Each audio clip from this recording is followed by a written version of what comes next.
Hey everybody, welcome back to Tim Travels. It's Terry, your host, along with my sidekick Beatrice. I actually put Jack away so B could get on the passenger seat. She kept coming over and looking like, what the hell's that snowman doing there? So I put Jack away because he's afraid of Halloween anyway. So anyway, happy Halloween. It's October 31st. Delivered my load of turkeys because tomorrow is the beginning of Thanksgiving holiday shopping season, I guess. Delivered my 880 turkeys to Brighton, Colorado. That's a place I couldn't think of the other day. So I'm up the road here in Hudson. I got to pick up a load down in southern Colorado tomorrow, and I'm going to run that out to Springfield. It's actually going to go to Florida, and I think I talked to another driver. There were a bunch of us at this Americold today, so we were all shooting the bull. Gave out some Tim Travels t-shirts. Talked to some people. Saw somebody I hadn't seen in a while. We had talked to him back. I don't know. It's been a few months, but we were shooting the bull one day in Manuka. And so it was cool. Got to see some people, meet some new people.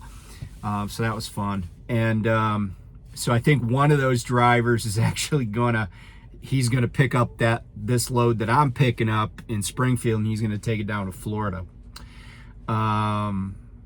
So anyway, that's that. And then I'll be doing ACE 2 on Saturday, and then I got the PSD class on Tuesday and Wednesday of next week. I might make myself available Saturday night and Sunday and Monday. See if there's any out and back type of stuff, so I can make a couple extra bucks before I have the second set of classes, or second class. So today's Halloween. Happy Halloween to everybody. By the way, I just read something, and it was on the internet, so I'm very certain that it's factual. Apparently, have you heard about this candy corn, epidemic that's been going around? Apparently about 500,000, 500,000, they said, 500,000 Americans every year die from candy corn. So it's out of control. I mean, the government needs to do something about it. But if I'm interested to know, just on, for people on the channel, if you or somebody that could maybe talk to me about it. If you or any of your friends have been killed by candy corn, please reach out. I want to get to the bottom of this. It's just another example of corporate America advertising something as both candy and corn when everybody knows it's neither. I mean, it's a ball of sweetened wax, or not a ball, but a triangle of sweetened wax that looks nothing like corn. To prove that it's not corn, just try to make corn chips out of it or feed it to cattle. I mean, everything we use corn for, high fructose corn syrup, I mean, it's candy corn. It's just the epitome of corporate insanity in this country. Okay, so I mentioned in my last video about, Wilson drivers kind of being treated as second-class citizens. And I get it, right? Like there are good truck drivers. There are good people at every company in this industry, except Wilson. But we still have to be nice to them. We still have to treat them with respect. And, so I went back and looked at the minutes from the DAB that the DAB put on the app, and you could do that too. It's where like the safety stories and all sorts of stuff are. It's in there. But so I went back and I looked at it and I was like, so what exactly did happen? And I mean, to call these minutes is kind of generous, but I was able to glean some information. And these are some of the suggestions that DAB has made. And I want you, I think that the driver advisory board are drivers that tell the company about things that are important to drivers. So apparently it's important to drivers that there be driver testimonials at the safety meeting, which I kind of started referring to the safety meeting as the pep rally, the weekly pep rally, but driver testimonials about managing these times. And that's the exact language that's in the minutes. And I'm like, what exactly does that mean? I mean, like the situation with Russell Wilson playing for the Broncos. What are these times? I mean, what, a downturn in trucking? Well, I mean, I could give a testimonial. The way to manage it, go out and work your ass off and keep your foot out of the accelerator and, try to do as much as you can. Cut your spending, right? There you go. There's my testimony. Another important thing, pull up bars in terminals. Well, first of all, I think there are pull-up bars in the gyms. Like I know there are in Springfield.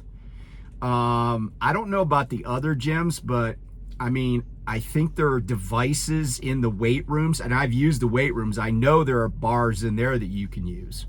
So I don't know if, if we're wanting to make this look like an MCRD, where there are pull-up, everywhere you go, there are pull-up bars.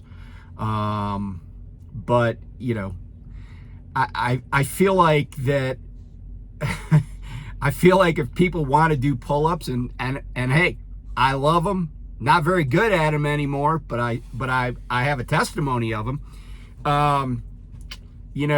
They're, if you want to do pull-ups, you'll figure out a way to get it done. And I think at the terminals, like I said, there's already devices in place for that. They also want a bunch more signs that say stuff like no smoking. They didn't say where. No beds in garbage. That's a quote, but I think they mean mattresses in the garbage, but I'm not sure. I mean, I wasn't aware. I mean, I guess there is that trailer, at least in Springfield, where they maybe collect old mattresses, but I don't know. I've never been told either way. And curb your pet signs. Look, I got a dog on the truck. If my dog goes out in like behind where my trailer is, it's all just like, dirt and scrub grass.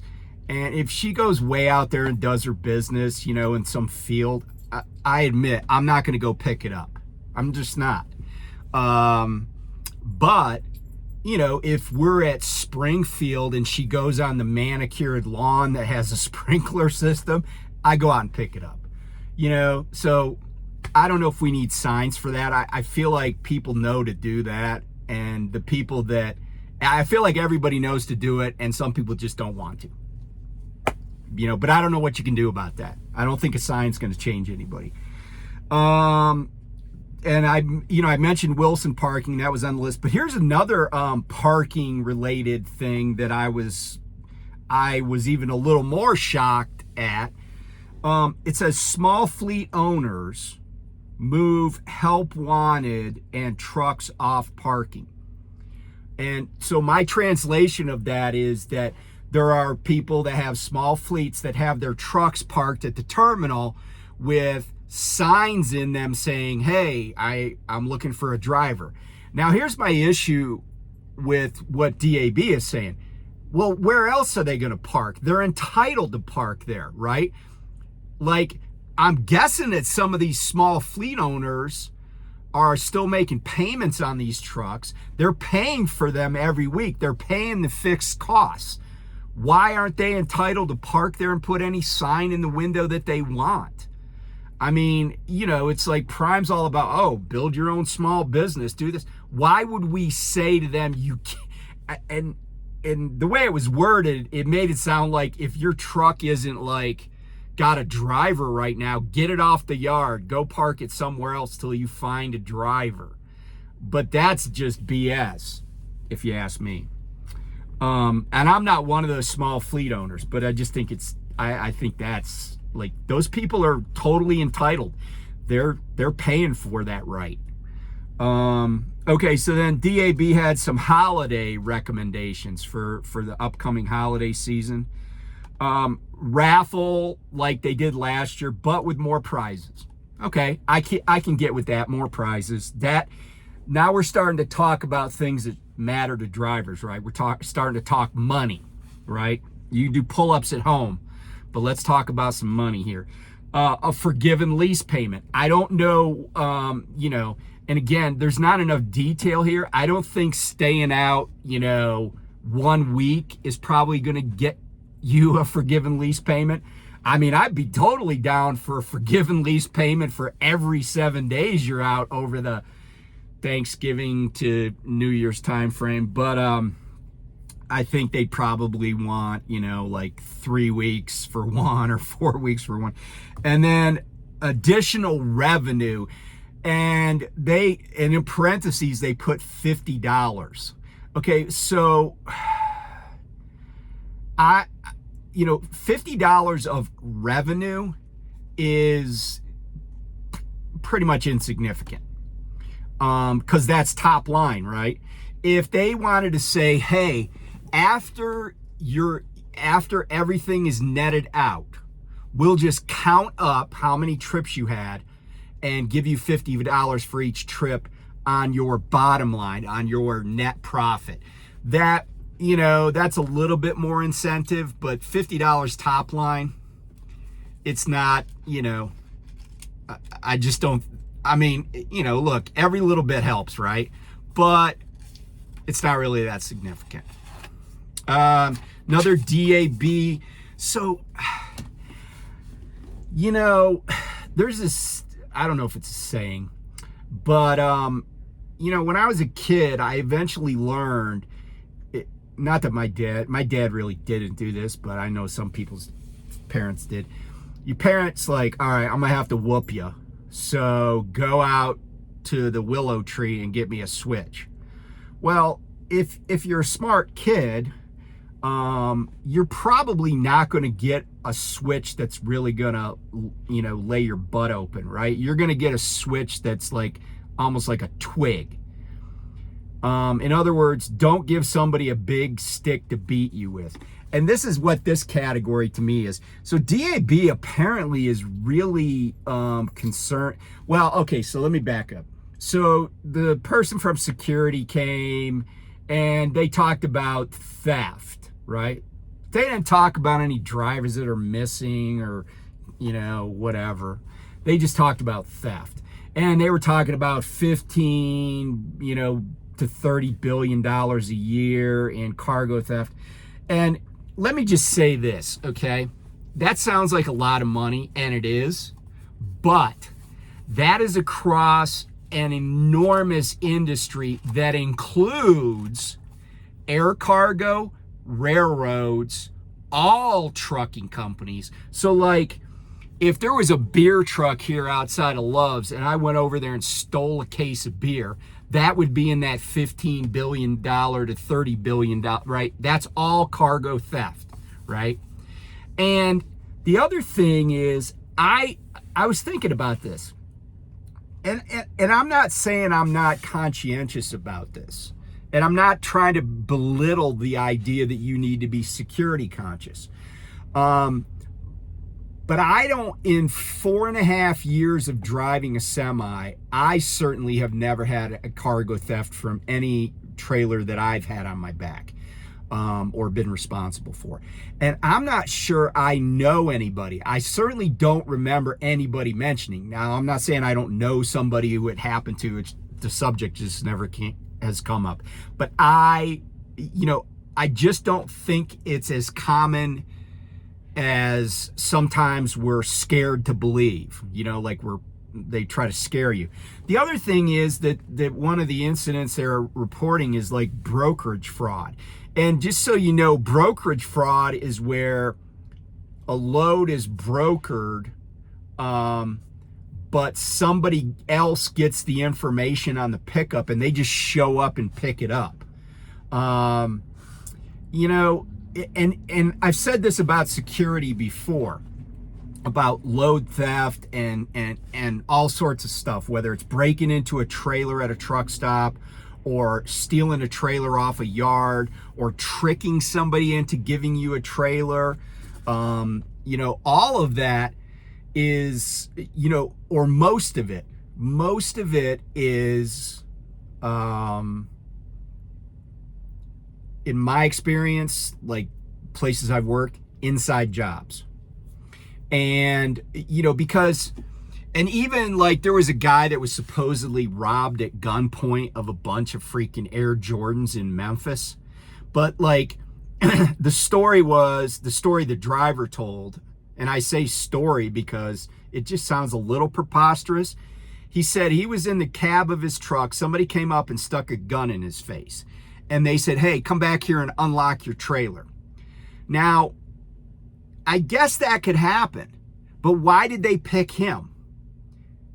Why did they pick a trailer that was filled with high value athletic footwear that is highly pilferable and easily resold? Not resold like putting a new sole on the shoe, but resold, S-O-L-D.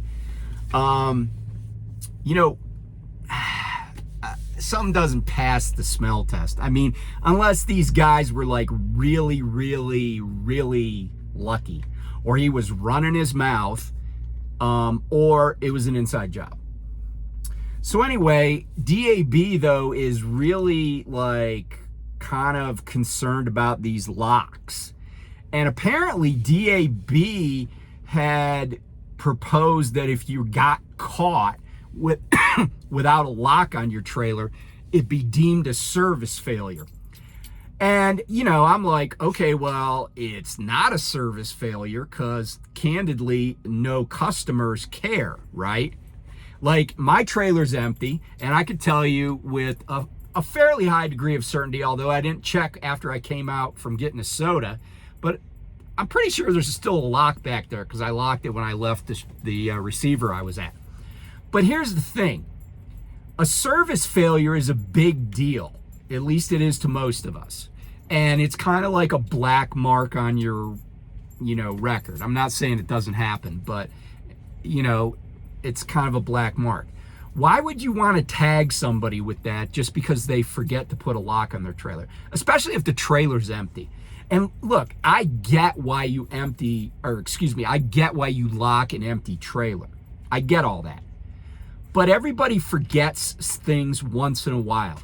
And I'll tell you some examples of when I haven't locked a trailer. For example, if I get a washout and I'm like a mile from where I'm going with the trailer, I don't usually lock the trailer. Why? Because I'm going to have to open if I got a washout, that means I think the trailer is going to be inspected. So I do two things. I mean, in addition to my pre-trip on that trailer, I do two things, right? I fill the fuel tank as full as I could possibly get it, and I make sure that the trailer's washed out. And so if I know that I'm going someplace and they're gonna look in there, I often don't lock it, because a lot of times I'm trying to send my stupid Qualcomm message and send a message, and say what I'm doing. Like I'm trying to send a Qualcomm message and I'm trying to put myself in the correct hours of service position. Like I say, on duty checking in or whatever. But a lot of times these folks are impatient, or they just want to go do their own thing. And so they'll just go back and open up. They're already looking at the fuel tank. They're going back to open the door. They just do their own thing. But if it's locked, then they got to wait for me, and then I got to walk back there and unlock it. And so sometimes, just to expedite things a little bit, when I know I'm just going to drive from Blue Beacon or wherever I got to wash out, a few miles, and I'm not stopping anywhere in between, I don't lock the trailer. But is that a service failure? Should I get a service failure for that? I don't think so. And then the other thing that they apparently are proposing is that they add a photo to the depart shipper macro, so you could take a picture of the lock on your trailer. Now, here's, I mean, look, at some point, and especially if the DAB is made up of truck drivers, at some point, you just have to say, hey, look, we gave you this $200,000 piece of equipment to tow an $80,000 piece of equipment, because I think that's about what a new reefer trailer costs. But we're going to babysit you to the point of you have to prove to us your word is not good enough.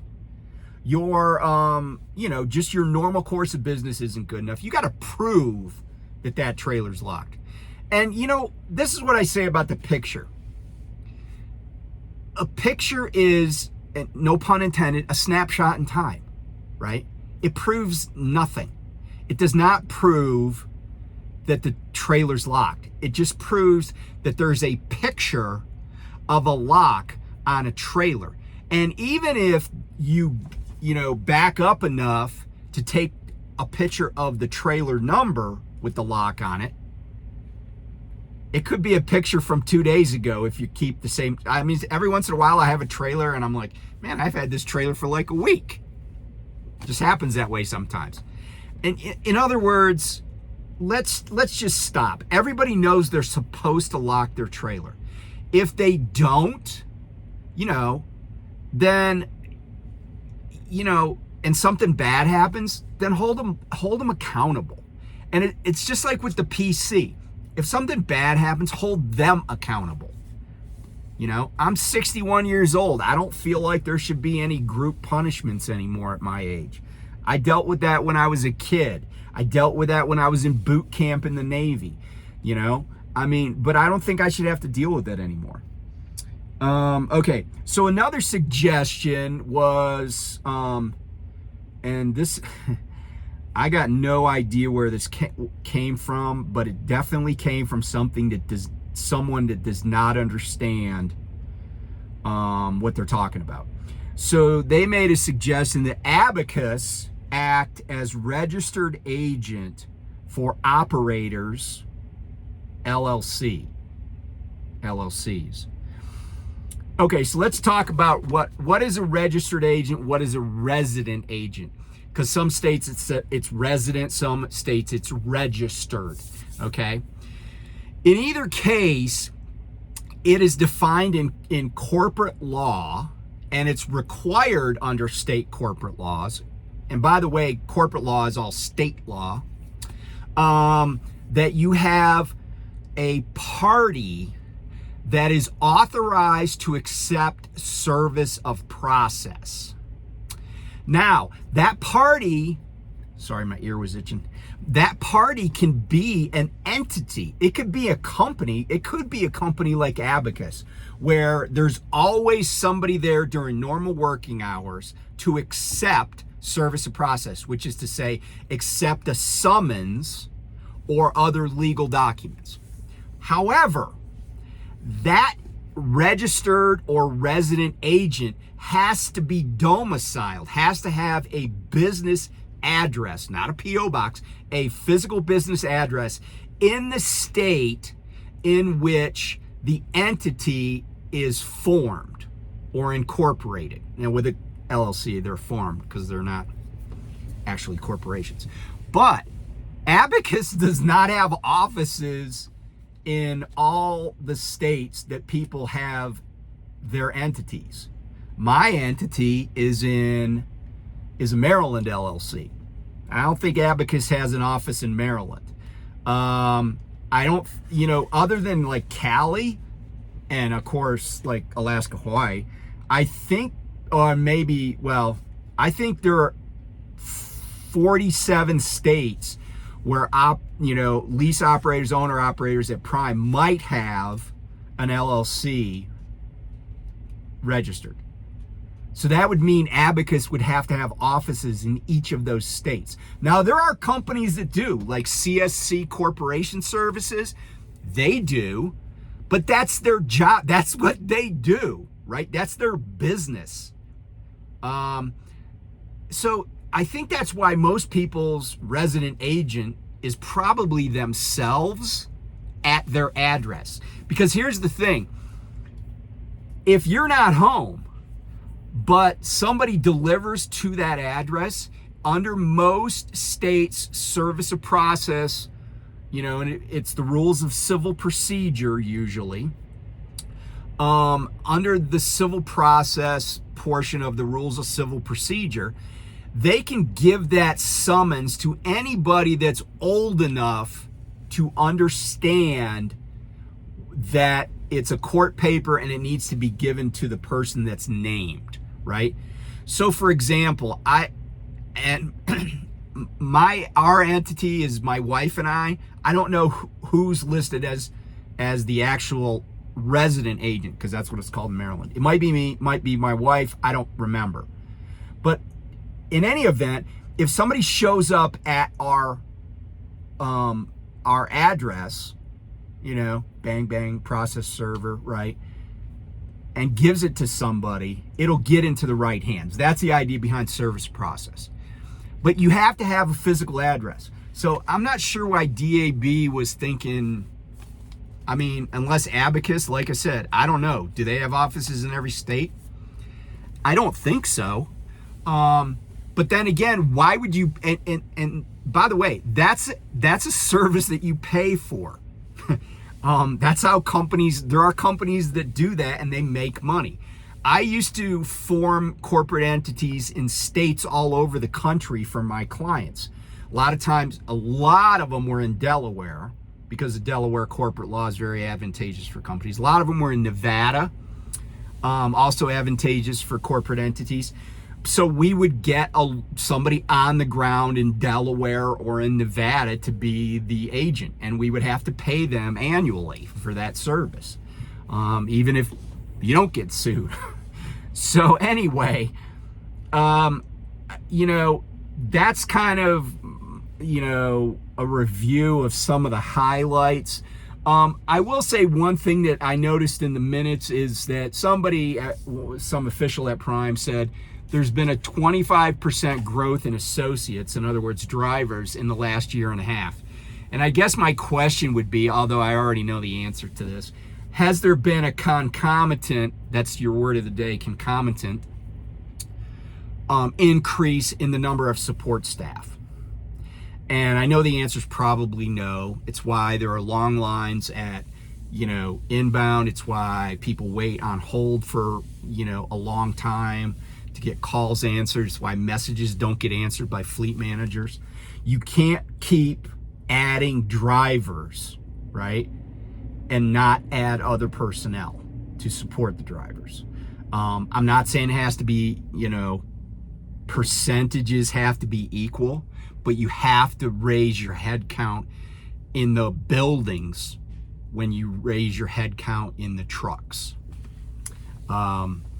And, the thing is, right, like there's this calculus, making them wait